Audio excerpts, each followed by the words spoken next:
And we welcome everybody back in to Priority Talk Radio, Truth 101, WXJC. And what an honor to visit with T. Martin Bennett. He is a great author and has written a wonderful new book called The Wounded Tiger. And it's the true story of the pilot who led the Pearl Harbor attack, whose life was changed by an American prisoner and a girl he never met. For our viewers, there's the book. It is out now. And Mr. Bennett, it is a real pleasure to have you on with us here in Alabama, sir. Greg, it's great to be with you. Thanks very much. Well, I got to say, I am so glad you wrote this book because I knew of this story. I have told this story, the thumbnail sketch of it. Okay. On this show. I have used it in sermons when I preach. preach. How did you come across the story, Greg? I'm trying to remember. I really don't know. Probably about 10 years ago. And, researching for a message or a talk or something, a sermon, I came across it as a great example of forgiveness and redemption and salvation. And so, and I think I used it at some point, related to Pearl Harbor and, those events. And so it really caught my interest to see that you had really written a wonderful book on this very topic. So let's just dive into it here. Tell folks that are newer to this story what the meaning of the book Wounded Tiger. That's the name of the book. Tell us the name of the book and why that's so significant. Well, many people have heard of the movie called Tora, Tora, Tora, and this was the message that Fuchida sent back to his fleet, indicating they had achieved complete surprise. And that word Tora, Tora, Tora is tiger, tiger, tiger. And he was born in the year of the tiger. And if you've been at a zoo up close with the glass, you can see these tigers. They're big, massive, gorgeous creatures, powerful creatures. But a wounded tiger can never reach its potential because it is wounded. And so Fuchida really is the wounded tiger of this story. He wanted to be a great man. He had selfish ambition for himself and his country, but it all came to a catastrophic end with Japan being thoroughly defeated and the deaths of millions of people. So he was a completely wounded tiger. But then you see this supernatural element of God coming into his life one step at a time when he was not seeking God in any way. And eventually he becomes that triumphant, powerful tiger that's really his gifts and callings being exercised in God. And that's really the beauty of this story. He's among the most unlikely people to ever become a believer from the Pacific War. So the title, Greg, is not just about Fuchida, but essentially it's everyone's story. We all have potential for greatness and achievements and beauty and power, but we're held back by bad choices we've made on our own. It's our fault, or things that have happened to us out of our control. And the world or the enemy will say, your life will never be right. You're so destroyed, it will never be right. You can't be fixed. And that's really a lie, because when you see in the story of Wounded Tiger, people like Fuchida doing horrible things, killing people wholesale, or people like Jake DeShazer experiencing torture, deprivation, just in a black solitary confinement cell for years. You think, my life is not that bad, but God showed them a way to get out and made their life beautiful and amazing. So it's a hopeful story. So Fuchida was the wounded tiger, but really everyone is a wounded tiger. We have that potential, and it's only letting God have his opportunity that he can fulfill that potential. Wow. There's a lot in there for sure. And of course, we're talking about Mitsuo Fuchida. He's the Japanese pilot who, as you said, led the surprise attack, Tora Tora, on Pearl Harbor, really drawing America into the Second World War. And so to see this man who did such a horrible thing, it also tells the story of Jake DeShazer, a U.S. Army bombardier who led raids as well. He's captured, as you mentioned. He's tortured by the Japanese. And then you've got this other family, the Covels. Talk about them for a moment. Yes, this is a very important part of the story. So there's three plot lines. Fuchida is about 50% of the story. Jake DeShazer joined the army, volunteered to bomb Japan, becomes a prisoner of war. He's the second part of the story. He's about 30%. And then there's the Covell family, highly educated teachers who volunteered to go to Japan, teaching at schools, but also as missionaries. They had three kids who were born in Japan, all spoke Japanese fluently. They loved the Japanese people. But as the country ramped up for war, they realized it was not a welcome place for Americans. They fled to the Philippines, where they got a job teaching at another college.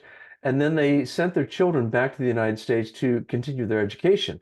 But ultimately, this one of their children, Peggy Covell, was the fulcrum of change in Fuchita's life. And it's really the odds of this happening were like millions and millions to one. Here's a young lady who's pretty much of an introvert. She's a librarian in a college in upstate New York. Fuchita's on the other side of the Pacific Ocean. How in the world could she become just a monumental impact on his life? But she was, and you see that in the story. Well, and yeah, this book just keeps ratcheting up. You get into it thinking you're reading maybe a historical book, and then you get into it and you find out that it's a whole lot more than that, and that the movement of God through all of these characters, and then to see how they all come together is really amazing. What was it that that really drew you to this story? I know you've written it as a screenplay for a movie, and I've got to say, when I first came across this story a decade or so ago, I looked for a movie on it because I thought surely there's got to be a movie of this story. If there is one, I couldn't find it, but I know we hope to see this become. But what was it that first drew you to this story? Was it the historical? Was it World War II? Was it Japanese culture? Was it the redemption, the salvation part of this, to see the man who led the raid on Pearl Harbor ultimately come to Christ and go into basically evangelism? What was it that drew you in? That's a great question, Greg, and that's actually the number one question I get. Is So it when I really? was in grade school, I remember having a teacher saying you have to read so many books in this class, and all the girls were like, "Yippee!" and all the guys were like, "Oh no, I do not want to read a book." And I was one of those guys. I did not want to read. So I went down to the library looking at these books, Pride and Prejudice, Oliver, whatever. I didn't want to read those books. And then I see this shelf of biographies. Henry Ford, Thomas Edison, Lou Gehrig, Babe Ruth. I thought, wow, Eastman Kodak. I read all these biographies. I think I read every book on the shelf. So the scripture says that the gifts and callings of God are irrevocable. So he gives everybody a set of gifts that prepares them for their calling. And part of my gifts and callings has to do with telling stories, but especially true stories. So I gravitated towards true stories, whether it's a movie or a book. And whether it's Christian or not, I still like them a lot. Even last night, I'm watching a documentary. So what happened was I had written a screenplay on the life of John Newton, who wrote the song Amazing Grace, the Sure. most recorded song in history. His life story is absolutely mind-boggling. In fact, he said in his own words, "I know of no story more extraordinary than my own," and I'm certain that that's true. So I spent years putting that together, and I actually met with the producer a few months ago. I'm 100% committed to it, but I never felt the Lord open the door on that. What happened with this story was I stumbled across a book. I ordered it online. It was a out of print book from a defunct publisher about this guy, Fuchita. I know quite a bit of World War II history. I know a lot of redemption stories. I never heard a single word about this guy, so I had very low expectations. But as I started going through this particular book and researching further, I thought, golly, this is an absolutely mind-boggling story, and it would be very cinematic and commercially viable. This is a blockbuster film. I had a It guy is. tell me, Martin, this film will do $1 billion in the box office. So I felt the Lord lead me to do this as a film. I spent 3 years in research. I wrote the script. I got it in front of investors. They loved it. It's a $125 million budget. I've had 4 offers to fully produce the film, but I had to turn them down because they all required turning over full creative control. They were secular film companies, and I would have no ability to protect the integrity of the story. The story is really what it's all about. It's not about making money, it's about telling the story. So I declined those offers. And then I novelized the screenplay into book form in the meantime, self-published it twice. Now we have an investor and it's being marketed nationally. But um, but on the story, God, I lost my train of thought. Well, what part of it was that really drew you in? I mean, was it the Well, redemption okay, part? so what drew me in was it's a true story and it's mind-boggling and it has a positive ending. Now, when it's a true story, you can't change it. You have to just tell it as it is. If it has That's a right. really down ending and everybody dies, it's like you can't change that. So I was very careful to be meticulous and authentic in the history of the war itself and on the history and character of the lives of the key people. Because if that was not credible, when it comes to the supernatural things that have to do with spiritual things, they say, well, this guy's just making it all up. This is just a bunch of baloney. I didn't want anyone to have that opportunity to say that. So in the current 2023 edition, I have a 1.5 page introduction going over all the research that went in and so many people that I had vet these facts to make sure it is extremely accurate, to the point that I end that introduction saying the essence of every scene in this story is true. Well, it's certainly the story. If you wrote it as a screenplay, a fictional screenplay, people would say there's no way this could really have happened. I mean, Right, it's one of those right. stories, but it did, and it's absolutely true. And you document it all in the book. And let me say, it reads as a novel. You've got hundreds of pictures in the book. It's really great. We'll talk more about it. Let's take a quick break here on Priority Talk, and we'll come right back in a couple of moments. We're visiting with T. Martin Bennett, the author of this true story of the pilot who led the Pearl Harbor attack, Mitsuo Fuchida. And the name of the book is Wounded Tiger. Would make an incredible Christmas gift, I can promise you, for the folks in your life who love history. They would dive into this head first, I promise you. Quick break, and we'll be right back on the other side. And we welcome you back in Priority Talk Radio. Greg Davis here with you. And we're just having an amazing conversation with the author of a new book entitled Wounded Tiger. It's the true story of the pilot who led the Pearl Harbor attack and other key characters as well. This is an amazing story that I've been familiar with for quite some time.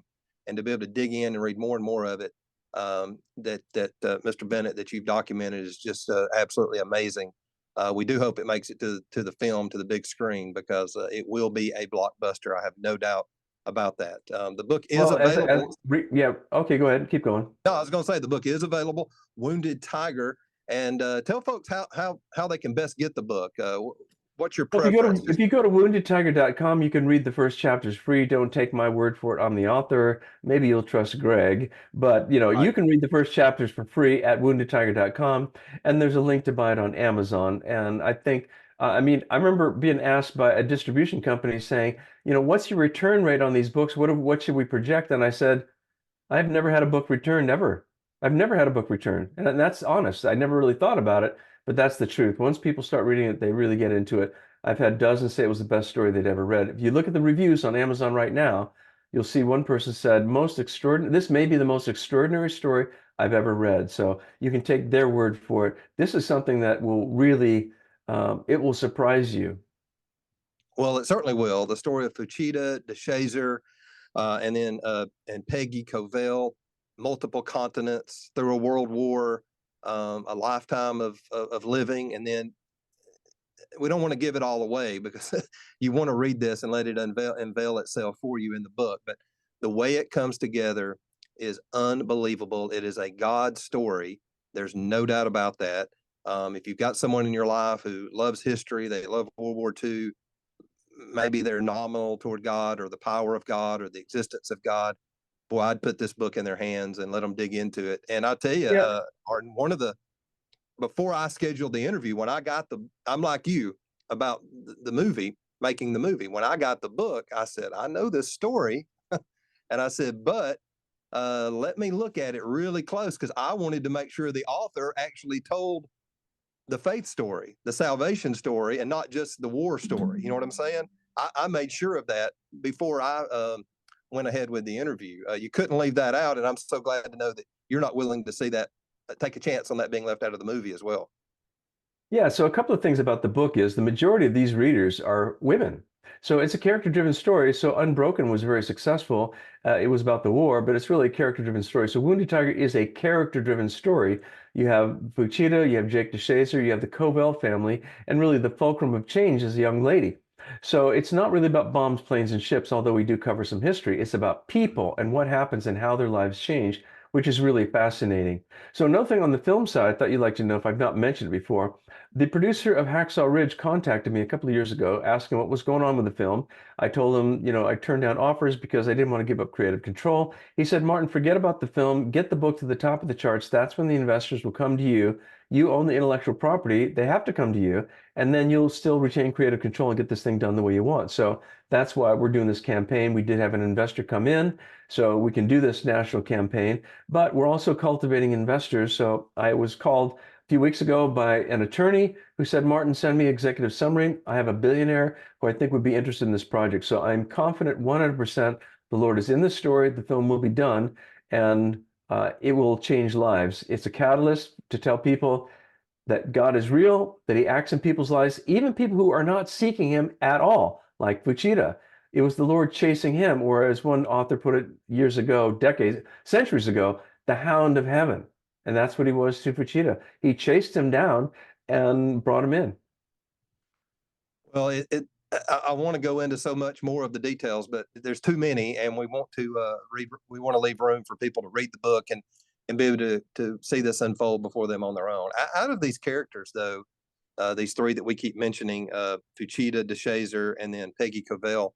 Of course, it talks, you talk about their whole family, but Peggy in particular. Which one of these do you connect with the most personally?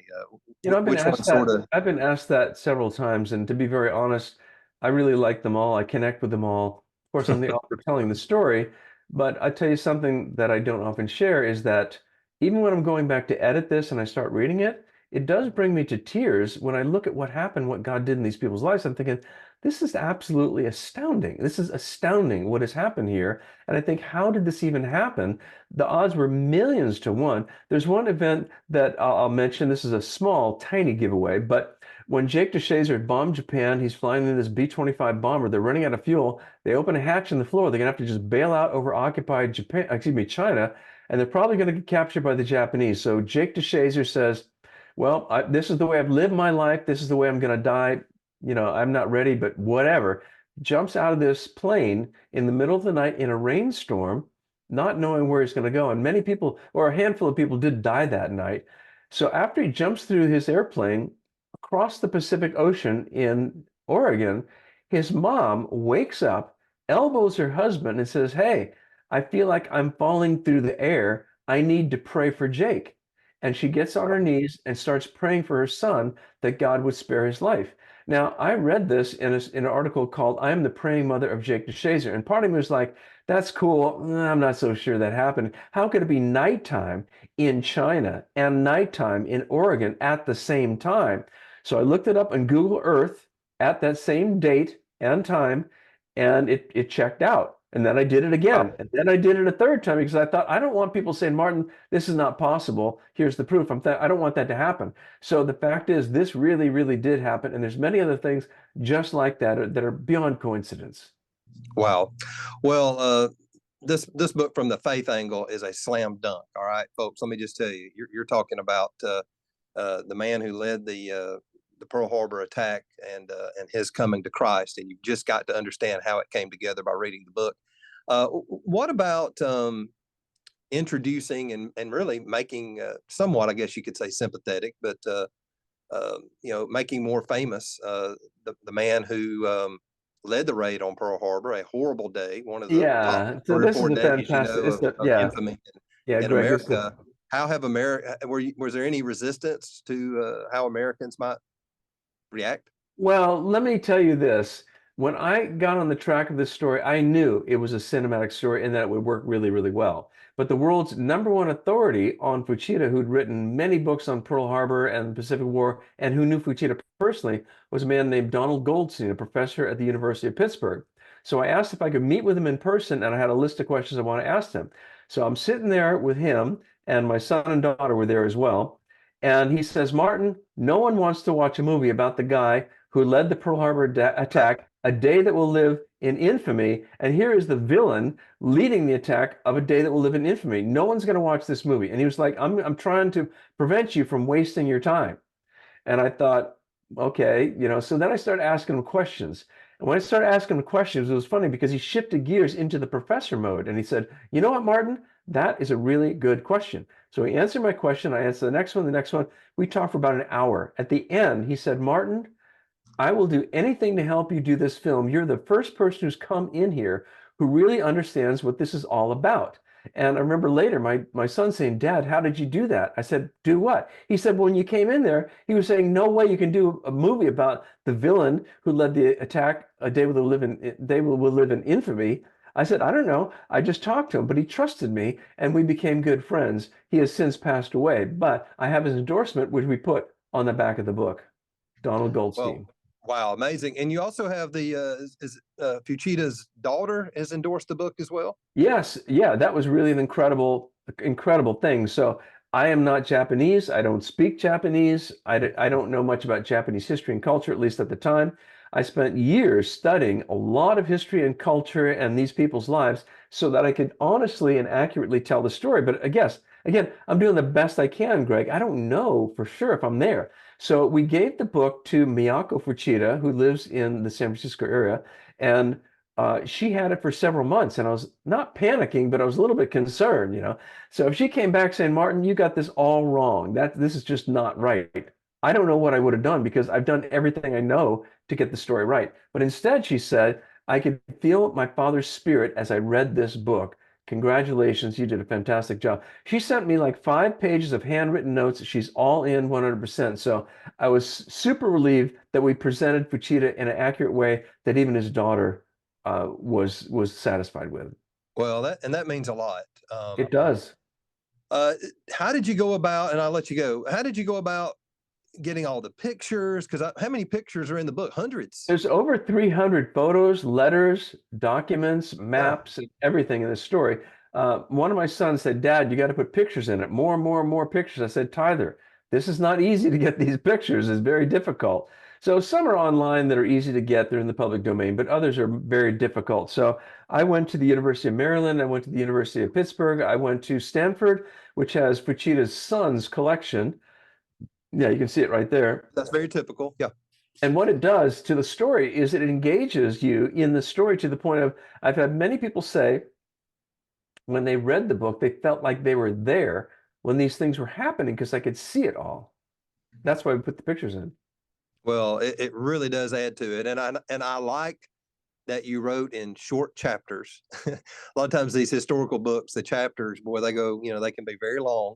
And you wrote in very short, readable chapters. And so that, to me, that made the book very readable for those who are have the focus of a BB.